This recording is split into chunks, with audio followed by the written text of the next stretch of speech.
gusto mabuhay ug madayalan. Welcome to my vlog. New day, new vibe in Coastal Road. In today's content is we talk about the psychology of tourism, sociology, the culture and the history of this place. His name is Coastal Road. And hope na may maging knowledge about this vlog. So, let's get it. So nga mo travel man ang isa ka tao? What drives us to seek out new places? Even sa ato ang syudad. Dari mo sulod ang psychology of tourism. It's not about escape, it's about novelty, personal growth, creating memories, or even fulfilling a deep human need for exploration and connection.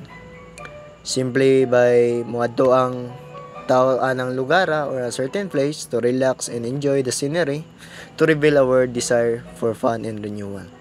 So masa makita na to dra inig mula ba ito sa coastal natin makita naga-jogging, naga-walking, naga-picnic, naga-date kauban ilang mga fiancé. So ang coastal road guys is not just a concrete and asphalt. It is a social space, dagang klaseng community nga naga-gather dere nga ga-provide a safe environment for recreation and even facilitates cultural exchange. When visitors from different backgrounds gather here or tagalaing provinces, let's say nga gusto mo visit sa coastal out of curiosity, it is a living example of how public spaces can build on social cohesion. When ang isa ka tao is tribe nga moadto ana base sa information nga na kita niya sa social media, sa friends, or word of mouth. So, maong moadto siya. When it comes to food, ang Davao is legendary kayo. Kikan sa sa mga prutas ang durian, adto sa presko nga seafood, ug lain-laing culinary offerings na makita nato sa mga fast food restaurant or sa street food. Kanya-kanyang gamhanan nga attraction nga maka-attract sa mga turista. Usa po ni sa immersive nga cultural na kasinatian sa atuwa diri sa Davao. Tugod sa mga bisita nga matilawan ang esensya sa usa ka lugar o maka-connectar sa mga laing tao niini pinaagi sa pagkaon or honest review. Ang accessibility sa coastal road is a crucial way to effective urban planning and a robust transportation network. From private cars to public transportation, efficient transportation is the backbone of tourism para maka-avoid og traffic o gina-ensure ang mga visitor maka-move freely and comfortably. Connect them to accommodation or attraction o uban pa na pwede nila ma-explore sa coastal. Dili imposible na dili ka connect diri sa Davao City. Nga daghan kayog cultural fabric na ma-offer sa imuha. While ang coastal road itself is modern, it connect us to the heart of Davao. Kami mga Davaoenyo, ang indigenous heritage, mga festivals, ug ang unique traditions.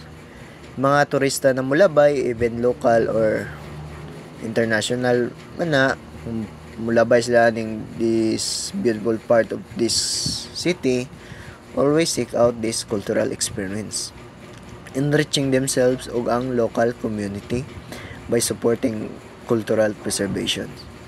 So kung nitanaw mangyabong ka sa akong vlog, ayaw na pag-alang-alang mo adto diri or mo hesitate na bisita sa coastal road.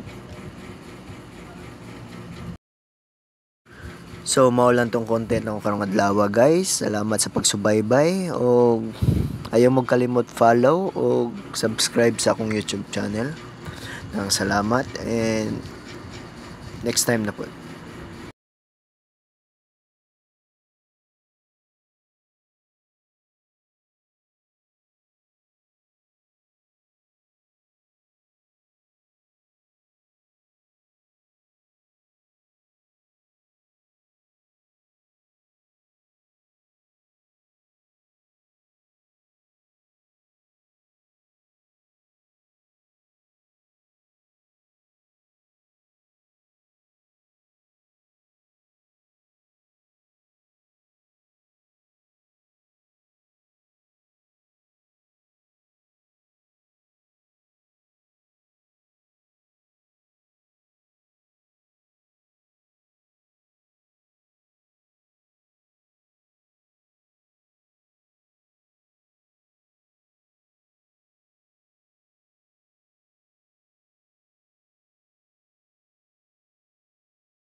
Ricard, bala sir, bala.